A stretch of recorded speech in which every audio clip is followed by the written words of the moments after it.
Mazda's been on a quiet power trip. They've convinced themselves they're a premium brand now, and honestly, sometimes they're right.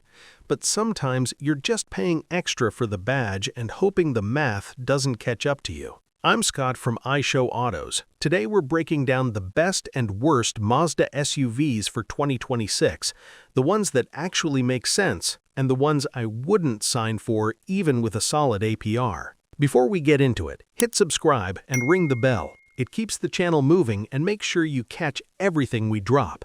Now let's get into it. Mazda finally stretched the CX-5, and it was long overdue. The old rear seat felt like it was designed by someone who personally hated passengers. The 2026 rides on a longer wheelbase with more overall length, and you feel it where it counts. More legroom in back, more cargo space without suddenly driving a barge. Now here's the detail people are going to argue about. Mazda killed the turbo for 2026. Every CX-5 now runs the naturally aspirated Skyactiv G 2.5, rated at 187 horsepower and 186 pound-feet of torque, hooked to a 6-speed automatic with standard iActive AWD. Simple, proven, easy to live with. If your life is school runs, commutes, and wet highways, it's plenty. If you're trying to pull away from people at stoplights, go somewhere else and be at peace with that decision. Mazda also cleaned up the interior. The 2026 CX-5 comes standard with a 12.9-inch display with a 15.6-inch option on higher trims, and it finally leans into real touch operation. Pricing starts just over $31,000 and climbs into the low 40s fully loaded. Mazda's acting fancy, and with the CX-5, they've mostly earned it.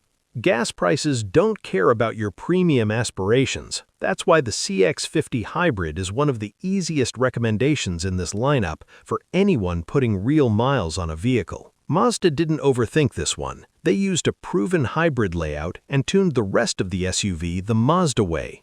You get up to 219 combined horsepower, standard AWD, and EPA estimates of 39 city, 37 highway, 38 combined miles per gallon.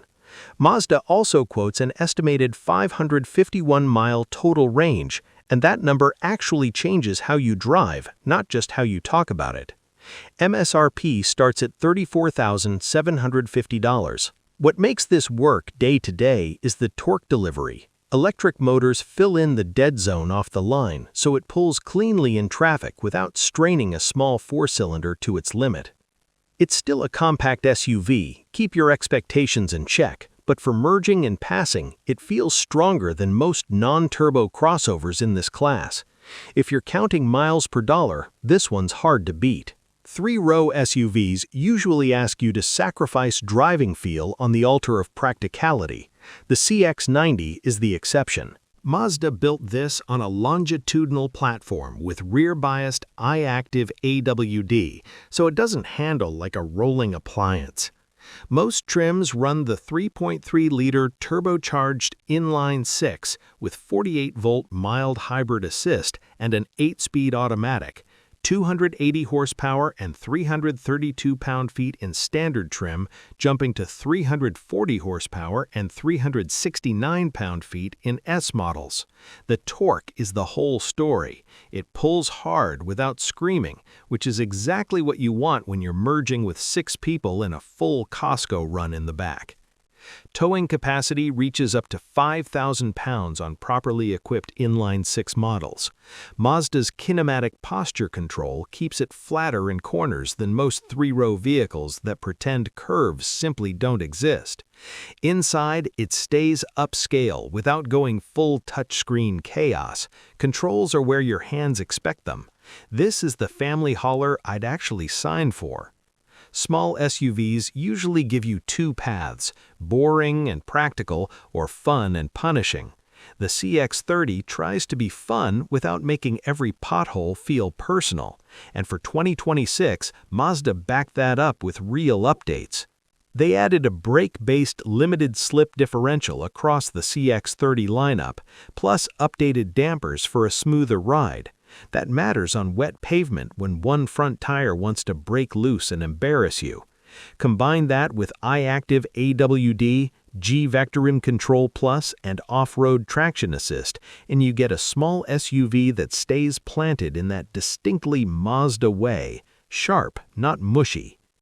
Powertrain options: the naturally aspirated 2.5 puts out up to 186 horsepower and 186 pound-feet. Turbo models step up to 227 horsepower on regular fuel, 250 on premium, with up to 320 pound-feet of torque. The Turbo CX-30 is genuinely quick for a subcompact. Don't let the size fool you. Rear seat and cargo space are tight, so this is a front seat first vehicle. But if you want something small that's actually fun to drive, this is it. Now here's where the good part ends. Let's talk about the ones that are harder to defend. Here's the CX-70 pitch. Mazda took the CX-90, removed the third row, and called it the sporty two-row option. Same platform, same long wheelbase, same wide body. The hardware is legitimately good. 3.3-liter turbo inline-six, 380 horsepower standard, 340 in S trims, rear-biased AWD, solid 8-speed automatic. But here's where the pitch falls apart. The CX-70 3.3 turbo starts around $42,000. The CX-90 3.3 turbo starts under $39,000. The bigger SUV with a third row costs less to get into than the two-row. That's not a typo. That's the problem. If I'm already in that price range, I want flexibility. Even if I never use the third row, it helps resale and future-proofs the purchase. The CX-70 drives well, the steering weight is right, the chassis balance is real, but when two vehicles share nearly everything and one gives you more for less money, the sporty two-row angle starts feeling like a marketing exercise rather than a value proposition. Pull up to a CX-50 and it looks the part. Wider stance, plastic cladding, roof rails that say, "I camp on weekends." Then you dig into the base powertrain numbers and the logic gets shaky. The standard CX-50 runs the same 2.5-liter naturally aspirated engine as the CX-5. 187 horsepower, 186 pound-feet. Same output. But the CX-50 is heavier, so you're pushing more vehicle with identical power, and the EPA ratings reflect it. Around 24 city, 30 highway, 27 combined.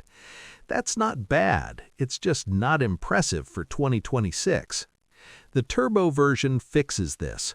227 horsepower on regular, 256 on premium, up to 320 pound-feet. That version makes sense, but the base engine in the heavier body just feels adequate.